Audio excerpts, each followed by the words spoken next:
청량리 미아 현장에서 불철주야 고생하고 있는 우리 동료 경찰관들 노고에 대해서 깊이 감사드립니다. 작년 증인으로서 수감을 하다가 이제 제가 이 자리에 와 있으니까 더욱 감회가 새로운 것 같습니다. 국감을 준비하면서 어떤 걸 말씀을 드릴까 하다가 경찰이 전체적으로 어떤 방향으로 가야 되는지 하는 부분을 한번 총장님하고 같이 공감하는 그런 시간이 되면 좋겠다 싶어서 그런 방향에서 준비됐고 질의에 대해서는 짧게 제가 말씀을 좀 드릴까 합니다. 네. 넘겨주세요.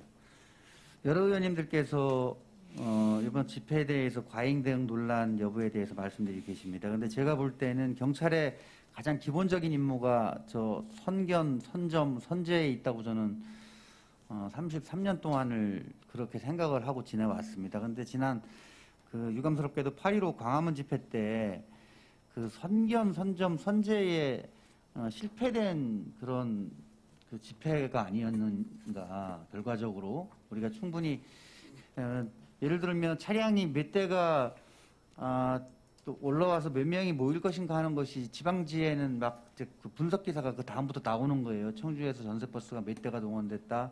충주에서는 몇 대가 동원됐다. 저희도 이제 지역이니까 우리 관내에서는 혹시 서울을 다녀오신 분들 코로나 확산 위험 때문에 이제 전세버스 같은 것도 이제 확인하고 이런 식이 됐는데 사실 그런 사전 정보가 없이는 앞서 여러 야당 의원님들께서 지적하신 과잉 대응 논란이 나올 수밖에 없는 거 아니에요?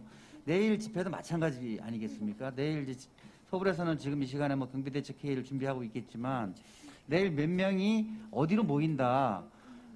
이런저런 정황이 있다라고 하는 것이 이제 사실 우리가 예고정보 활동이라고 그래서 첩보가 들어와야지 이제 그거에 기반한 경비 대책이 쓰는 거잖아요. 그러니까 마찬가지로 그 개천절 집회 사실 광화문 집회 실패에 대한 어떻게 보면 더 철저한 준비 차원에서 과잉 대응 논란이 나올 수밖에 없었고 그런 소지가 있었다라고 하는 부분도 저는 인정을 해야 되고 차벽은 오히려 방역의 최후 안전선이다라는 각오로 경찰에서 지속적으로 노력을 해 주셔야 된다. 특히 연휴 기간에 그 확산세를 차단해야 될 임무는 막중하다 하는 예. 강조 말씀을 좀 드리겠습니다. 예. 이 정부 관련해서 보면 우리가 2015년이든가요? 경찰관들 그 견문 수집 보고 하던 거를 사실은 하지 않는 걸로 제도를 바꿨지 않습니까?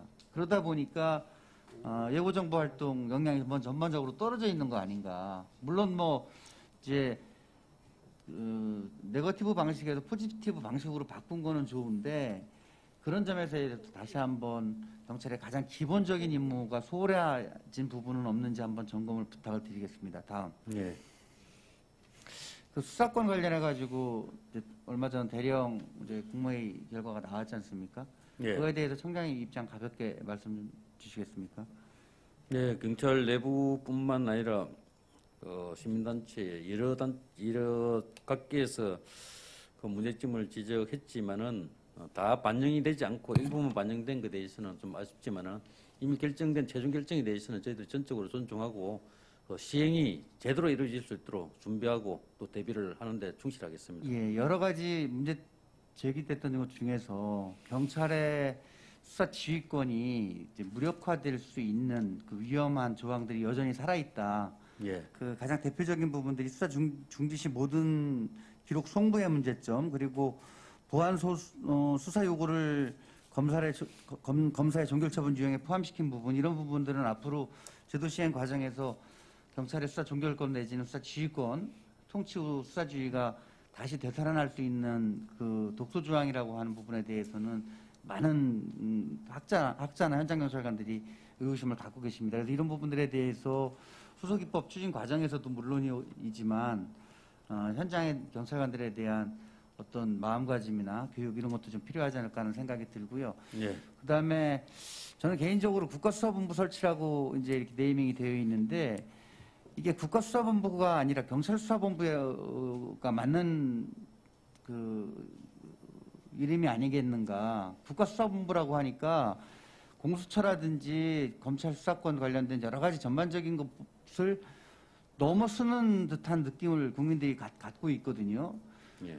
그 치안 정강급의 조직이고 사실 기존에 하고 있는 내용들을 취합회가 사실 이렇게 종합해서 사실은 수사하는 건데 경찰 수사본부가 맞는 이름 아닌가라고 생각이 들고 이게 지금 자치경찰하고 묶여 있기 때문에 사실 서둘러 입법이 돼야 되는데 예. 이 부분에 대한 그 필요시에 우선 추진을 해야 될 필요가 있지 않는가 하는 생각을 말씀을 드리고요. 두 번째는 예.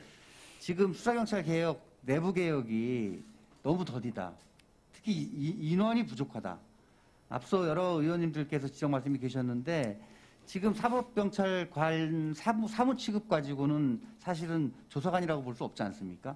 그리고 실질적인 참여제도가 현장에서는 지켜지지 않고 있는 거죠. 그러니까 조사관이 2명이 조사를 받고 누가 참여했다고 도장을 찍는데 실제 2인 1조로 그럼 조사를 해야 된다는 취지 아니겠습니까? 그러면 취지대로 살려야 되죠. 예, 그래서 팀제를 좀 적극적으로 활용하는. 그래서 그런 문제에 대해까지 보완 철저하게 좀 더 검토가 필요하다는 부분 말씀을 드리겠습니다. 다음. 예. 이제 자치경찰 문제인데요. 앞서 여러 의원님들께서 앞으로도 뭐 많은 의원님들께서 지적하시겠습니다만 이 문제는 우리 존경하는 야당 의원님들하고도 앞으로 우리 국회 차원에서 이걸 공청회 같은 걸 통해서 논의를 더 가져가자 이런 말씀들이 계셨어요. 그렇기 때문에 예. 정말 이 자리는 여야가 아니라 정말 국민의 안전을 우선 생각하는 그런 입장이라는 대전자에서 말씀드리면 이게 정말 내부 여론을 어떻게 수집했는지 제가 자료를 받아봤어요. 열심히 하고 계시더라고요. 내부 여론이 중요한 게 아니다. 이런 것들을 통해서 경찰청의 대안을 모색을 해줘야 된다. 그리고 앞으로 이런 부분들이 법안 추진 과정에 적극적으로 반영이 돼야 된다 하는 점을 좀 강조드리고 싶습니다. 그리고 네. 제주 자치경찰 문제와 또 시범운영 문제는 지난번에도 말씀드렸기 때문에 다시 강조하지는 않겠습니다. 나머지 사안은 추가 질의 때 말씀드리겠습니다. 예, 의원님 말씀에 전적으로 공감을 하고 저희 자치경찰은 치안의 안정성과 국민 안전, 국가 안위와 관련된 중차대한 문제이기 때문에 저희들도 큰 관심과 노력을 가지고 대비를 하고 있습니다. 내부 의견 수렴이라든지 다양한 그런 어떤 수렴된 의견은 각 조문별로 경찰청 의견에 반영해서 입법 논의 과정에 적극적으로 제시하고 반영될 수 있도록 노력을 하겠습니다.